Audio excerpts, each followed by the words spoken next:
Hi guys, in this video you are going to see how to add the realistic glow for the text in Adobe Premiere Pro, that too without using any plugins.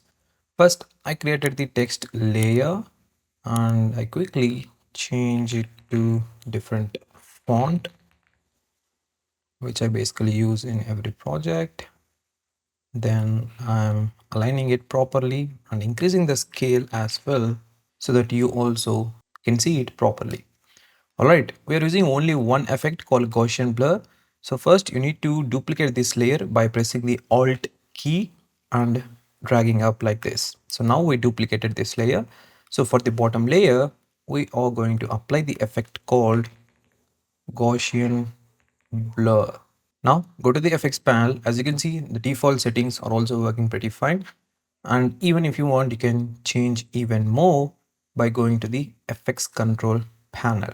You'll get some more options in the latest version of Premiere Pro. So as you can see here, the glow is different.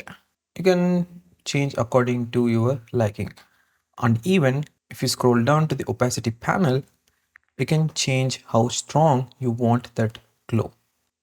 Here is the before, here is the after. So like this, you can create the glow effect for not only the text, even for the images and anything in Adobe Premiere Pro. If you don't want to miss these type of tips and tricks, make sure you hit the subscribe button and also hit the bell icon to the side of it to get notified. Thanks for watching and see you again in the next video.